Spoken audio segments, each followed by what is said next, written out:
questão dos royalties tem preocupado muito os políticos, mas vai afetar toda a população capixaba se for aprovada do jeito que passou na Câmara Federal. Se isso acontecer, do jeito que passou no Senado, se isso acontecer também na Câmara, aí sim o prejuízo poderá vir para todos os municípios capixabas, ou seja, para toda a população capixaba.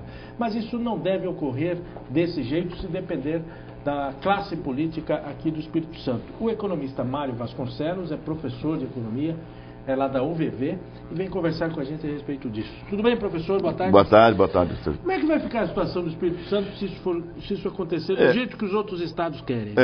Exatamente. O Espírito Santo, quer dizer, e o Rio de Janeiro foram bastante prejudicados, esses dois estados, com a aprovação da emenda do senador da Paraíba, né? O PMDB da Paraíba, que reduziu a participação do Estado, não só na participação especial, quanto também na participação dos royalties. Isso é muito ruim porque, antes de falar, essa redução dos royalties vai ocasionar uma perda para o Estado de aproximadamente 500 milhões de reais. E daqui a 2000, e daqui a 2015, segundo até o nosso governador, isso de 3,5 bilhões de reais. Isso atrapalha bastante um processo de investimentos, um processo de crescimento que vem ocorrendo no Estado. Quer dizer, 3 bilhões e meio é mais do que é equivalente a mais de 2 anos do que o Estado arrecada. É verdade, é muito dinheiro, tá certo? É muito dinheiro. Lamentavelmente, isso ocorreu e já era uma derrota esperada, porque surge essa proposta de uma divisão igualitária dos votos já com o deputado pelo Rio Grande do Sul, o Ibsen Pinheiro, que depois tem uma outra também do Pedro Simon. Então já era uma derrota esperada, até porque, veja, Rio de Janeiro e Espírito Santo, nós temos 6 senadores contra 75. Quer dizer, era uma derrota esperada, mas o Estado, como se reorganizar a partir dessa derrota, se ela vier do jeito que está desenhado já na frente? O que também vai acontecer na Câmara, né? Sim, vai ter uma votação. Também, se juntar os deputados dos dois estados, nós vamos ser minoria. Então há uma grande probabilidade que também perca na Câmara. Se houver uma grande negociação, por isso até que eles estão pedindo um adiamento para essa votação, se tiver uma grande negociação, poderá haver algumas emendas que melhore um pouco essa distribuição para esses dois estados. A perda, ela é inevitável. Ela pode ser menor através da negociação. Isso, se houver uma boa negociação, mostrar o prejuízo que isso vai causar. Agora, historicamente, professor Mário, o Espírito Santo tem se saído muito bem, apesar dessas perdas. Isso começou, não é de hoje, teve um período em que praticamente se proibiu os ganhos com café, não é isso? Agora, depois veio a Lei Candir, que foi uma roubada, porque a Lei Candir previa compensação para os estados exportadores e essa compensação não veio. Ou pelo menos vem de maneira vem a conta gotas. Isso. E o Estado, mesmo assim, acabou se reequilibrando. Você vai ter que fazer isso de novo. É verdade. Ele tem uma capacidade de reinvestimento muito grande, né? De você retomar em função desses problemas todos.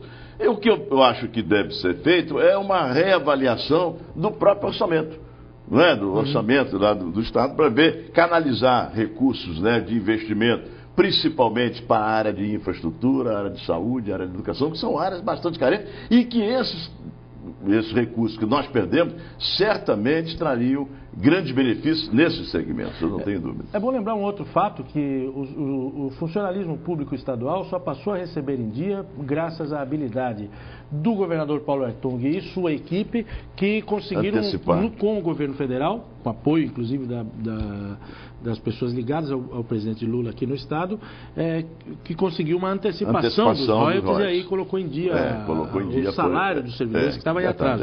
Tem alguns episódios aí onde a gente vê muito claramente a importância desses valores, né? Agora, o que fazer daqui para frente? O que fazer com essa derrota prevista? Realinhar os investimentos, realinhar o orçamento do Estado, o orçamento das prefeituras, tá certo? É fazer uma reanálise disso tudo, estabelecendo prioridades, de modo que você possa continuar ainda atraindo investimentos para o Estado. Quer dizer, é fazer um novo planejamento estratégico, considerando, é verdade, prevendo essa derrota também na Câmara dos Deputados. Quer dizer, imagina você em casa, se tiver de fazer um orçamento para o ano que vem, ou se tiver que discutir os seus custos, levando em conta que você vai ter muito menos do que tem hoje para gastar. É mais ou menos por aí? É, mais ou menos por aí. E precisando realizar esses investimentos. Porque, veja, nós temos uma carência muito grande em infraestrutura. Né, em melhorar as nossas estradas, a construção do aeroporto, que é um dos grandes obstáculos à atração de investimento para o aeroporto. Então isso vai comprometer. Quer dizer, leva-se em conta várias. Quer dizer, nós podemos ter uma derrota diante de várias outras. Uma delas é a falta de atenção federal à infraestrutura no Espírito Santo e o fato também de arrecadarmos e repassarmos ao governo federal um valor recebendo muito menos de investimento. E tem um outro ponto. 2014 haverá a Copa do Mundo. Certamente, apesar de não ter jogo aqui no Espírito Santo, mas você tem no Rio de Janeiro, você tem em São Paulo, você tem na... Então, é uma área de influência desses estados. E que o Estado do Espírito Santo vai se ficar prejudicado, podendo realizar investimento, inclusive no setor do turismo, construção de hotéis. Não é? Então isso compromete. Agora imagina, se isso vai, do ponto de vista de uma Copa do Mundo, se compromete terrivelmente o Espírito Santo, imagina o Rio de Janeiro. Não é? Como é que vai, o que vai acontecer? O governador Sérgio Cabral fala, inclusive, que está arriscado. Eu acho que não, mas é um choro necessário. Está arriscado a Copa do Mundo, a realização da Copa do Mundo. Comprometer a qualidade, né, Comprometer, sem dúvida, compromete. Professor, muito obrigado pela presença.